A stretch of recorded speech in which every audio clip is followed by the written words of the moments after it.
நாம் கண்களுடைய ஆண்டவருக்கு ஜெபிப்போம். எங்களை அளவுக்கு அதிகமாக ஆசிர்வதிக்கின்ற எங்களுக்கு நல்ல ஆண்டுகளே, இதோ இந்த வேலையிலேயும் நேரே வாய்ந்ததற்காக இந்த ஆய்ந்து கொண்டிருக்கின்ற நம்முடைய அடியையும் பிள்ளைகளை நோக்கி பாரும். நாங்கள் எடுத்து போகின்றது பகுதியில் புரிந்து கொள்கின்ற ஞானத்தையும் அதற்கு கொள்கின்ற விஷயங்களையும் நாங்கள் பின்பற்றி நடக்கின்றவர்களால் ஆசீர்வதிக்க வேண்டும் என்று எங்களால் மூலமாய் வேண்டிக் கொள்கிறோம். அன்புக்குள்ளே பாவலதாசாவிய கிறிஸ்துவின் நாமத்தினால் ஒருங்கிணைக்கிறார். இந்த வேளையில நாம் தியானத்துக்காக எடுத்துக் கொள்ளப்பட்ட வேத பகுதி அது மத்தேயு 9:35. இந்த பகுதி யாருக்காக எழுதப்பட்டது என்று பார்த்தால் யூதர்களுக்காக எழுதப்பட்ட ஒரு பகுதி. யூதர்களுக்காக அவர்களின் மக்கள் புரிந்து கொள்வதற்காகவும் அவருக்கே நடந்துள்ள காரியங்களை குறித்து மத்திய பகுதி நமக்கு எழுதப்பட்டது. அதே போல்தான் இந்த பகுதியும் அதே யூத மக்களுக்கு எழுதப்பட்டது. இந்த இடத்தில் நீங்கள் பார்க்க வேண்டிய காரியம் என்றால் இந்த வசனத்தின் முதலாவது என்ன பண்றார்? அவர் சகல ஊர்களுக்கும் பிரயாணம். ஆண்டவராகிய இயேசு கிறிஸ்து முதலாவது தன் பயணத்தை ஆரம்பித்ததற்கான காரணம் என்ன? பாவத்தில் இருந்த இந்த மக்களை மீட்பின் வாழ்வுக்குள்ளாக அழைத்து கடவுளின் இரண்டாம் வருகையை குறித்து இந்த மக்களுக்கு அறிவிப்பதுதான் அவருடைய பணி, அந்த மிஷன்.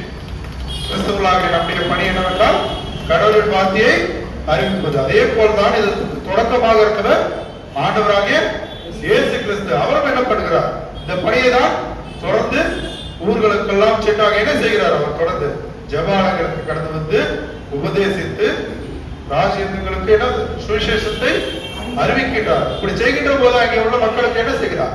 நோய்களையும் வியாதிகளையும் குணமாக்குகிறார். இப்படி அவர் கடந்து வந்த போது தன்னுடைய சொந்த இடம், சொந்த மக்கள் யார்? யூதர்கள், கடவுளின் மக்கள் என்று கருதப்படுகிறார்கள். அந்த இடத்துல என்ன காண்கின்றார்? மேய்ப்பன் இல்லாத ஆடுகளை போல் அலைக்கழித்து பிரிந்து போகின்ற ஒரு கூட்டமாக, இந்த மேய்ப்பன் இல்லாத ஆடுகளை போல் என்பதை நாம் பார்க்கின்ற போது அவர்கள் சரியான வழிகாட்டுதல் இல்லாத நிமித்தமாக ஒரு தனி கூட்டமாக உருவார்கள். திருச்சபை விட்டு விலகிச் செல்கின்ற ஒரு ஆட்டு மந்தையை போல. மேய்ப்பன் இல்லாத ஆடு என்பது எப்படிப்பட்ட ஒரு நிலை என்றால், ஒரு மேய்ப்பர் ஆடுகளை மேய்த்துக் கொண்டிருந்தாலும் சரி, மாடுகளை மேய்த்திருந்தாலும் சரி, அந்த மேய்ப்பர் வழிகாட்டுகின்ற திசையில் தான் என்ன பண்ணும்? ஆடுகளும் மாடுகளும் செல்லும். அப்படி இந்த ஆடுகள் செல்கின்ற போது மேய்ப்பர் அந்த ஆட்டை, ஒரே ஒரு ஆடுதான் என்ன பண்ணும்? மற்ற ஆடுகள் பின்பற்றி வரும். அந்த கயிறு விட்டு விட்டானா அந்த ஆடு போகிற திசைக்கு எல்லாம் என்ன பண்ணும்? மற்ற ஆடுகளும் என்ன பண்ணாது? மேய்ப்பனை பின்தொடராது. அப்படி பின்தொடராத நிலையில் அந்த ஆடுகள் ஒரே கூட்டமாக சென்று கொண்டிருக்காது, செதறி போய்விடும். மேய்ப்பு இல்லாத தருணத்தில் அது பதற்றம் அடையும்.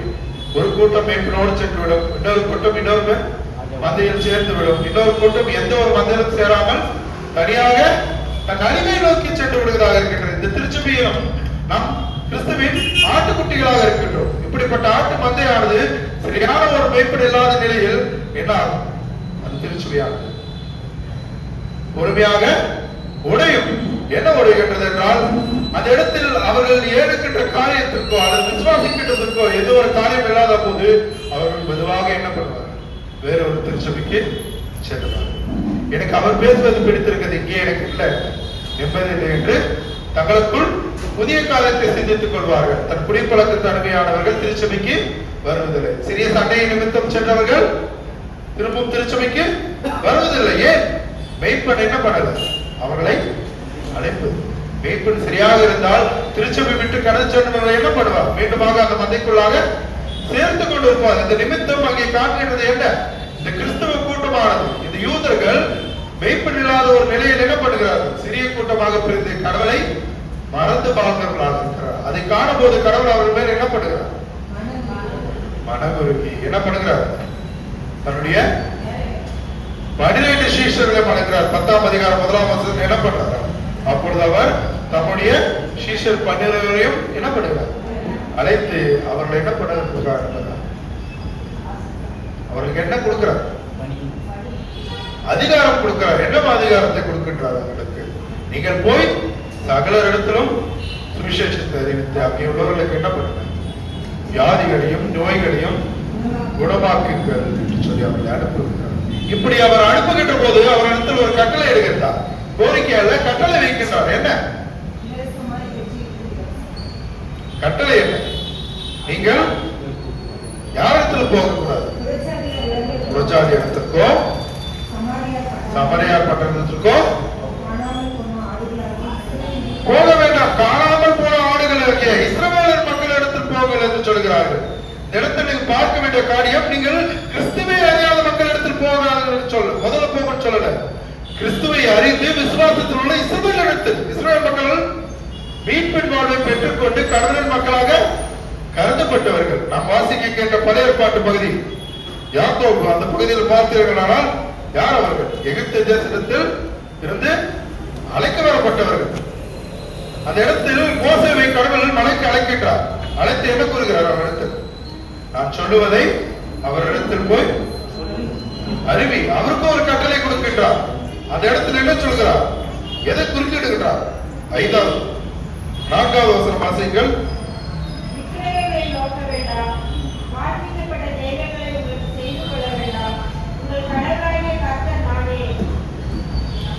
யாத்திராகமம் 19 நான் எகிப்திற்கு செய்ததையும் படகு செட்டைகள் மேல் நான் உங்களை சுமந்து என்னை சேர்த்துக் கொண்டதையும் நீங்கள் கண்டிருக்கிறீர்கள். எகிப்து தேசத்திலிருந்து எப்படி அவர்களை அழைத்து வந்தார் என்று அவர்களுக்கு நினைவேற்றுங்கள் என்று சொல்கிறார். கிறிஸ்துவ வாழ்க்கையில் நாம் மிகவும் உன்னிப்பாக நோக்க வேண்டிய ஒரு காரியம் என்னவென்றால், நம் வாழ்க்கையில் கடவுள் அநேக அற்புதங்களையும் அதிசயம் செய்திருக்கின்றார். நம்மை இதுவரைக்குமாக மீட்பின் வாழ்வுக்குள்ளாக நடத்தி வந்திருக்கின்றார்.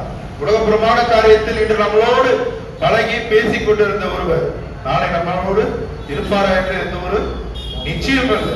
அப்படிப்பட்ட வாழ்வில் நம்மளை கடவுள் எப்படி ஆசீர்வாதமாக திடமாக இந்த நாளை அனுசரிக்க செய்திருக்கிறார். அப்படிப்பட்ட நினைவு கூறுகின்றதை நாம் எப்படி பயன்படுத்துகின்றோம்? ஒரே ஒரு கஷ்டம் நம் வாழ்வில் வந்தால் கடவுள் நமக்கு செய்த நன்மைகள் எல்லாம் என்ன பண்ணுகின்றோம்? மறந்து விடுகின்றோம். அதனால்தான் இங்கே மோசேவிடத்தில் கடவுள் என்ன சொல்கின்றார்?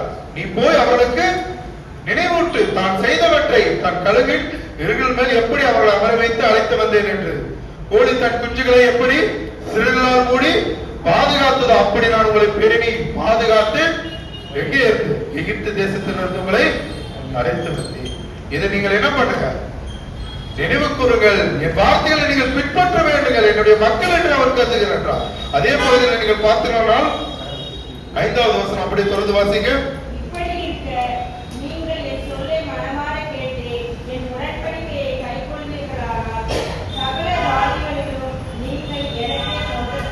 சகல ஜாதிகளும் நீங்கள் எனக்கே சொந்தம் என்று. இஸ்ரவேல் மக்கள் அவருக்கு சொந்தமான ஒரு மக்களாக கருதப்படுகிறது. ஆனால் நாம் வாசிக்க கேட்கிற மத்திய பகுதியில் அவர்கள் எப்படிப்பட்டவர்களாக இருக்கிறார்கள்? அதே இடத்திலிருந்து வந்த யூதர்களும் பிரிந்து போய் மந்தையின் ஒரு மெய்ப்பெண் இல்லாத நிலையில் பிரிந்து போய் கிடக்கின்றதை பார்ப்போம். இவர்களும் கடவுளின் விசுவாசத்தை மறந்தவர்களாக, கட்டளையை மறந்தவர்களாக இடப்படுகிறார்கள். இந்த மக்களும் இருக்கிறார்கள். அந்த நேரத்தில் தான் கடவுள் அவர்கள் மேல் மனம் பெருகி தன்னுடைய சீஷர்களை, முதலாவது கிறிஸ்தவர்களுக்கு நீங்க என்ன பண்ணுங்க? சுவிசேஷத்தை அறிக்கையிடுங்கள், அவர்கள் மீண்டும் திருச்சபைக்கு வர வேண்டும். ஏனென்றால் எதற்காக முதலில் கிறிஸ்தவர்களை அழைக்க வேண்டும் என்றால், நாம் 9ஆம் அதிகாரம் 37வது வசனம் வாசிங்க.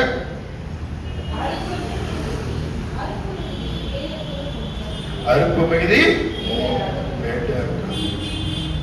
இந்த உலகத்தில் அநேக மக்கள் ரட்சிக்கப்படுவதற்கு கிறிஸ்துவர் இயேசு கிறிஸ்து ஒருவரே பிரயாணப்பட முடியாது. அதனாலதான் என்ன பண்ணுகிறார்? 12 சீஷர்களை தேர்ந்தெடுக்கிறார்கள்.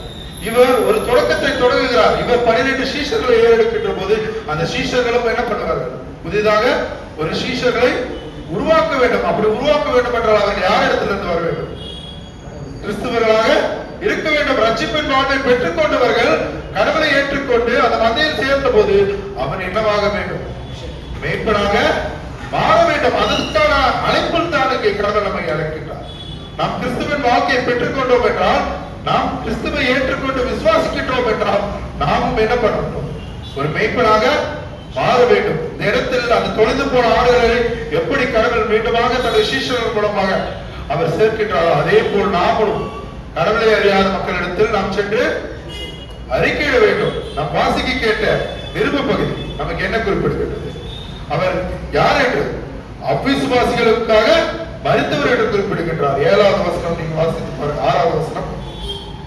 நாம் பலவீனராய் இருந்தபோதே குறித்த காலத்தில் கிறிஸ்து அவபக்தருக்காக மரித்தார். அவபக்தருக்காக மரித்தார். தொடர்ந்து அடுத்த வசனம். நீதிமானுக்காக ஒருவன் மரிக்கிறது அறிவே, நல்லவனுக்காக ஒருவன் மரிக்க துணிந்தாலும் துணிவான்.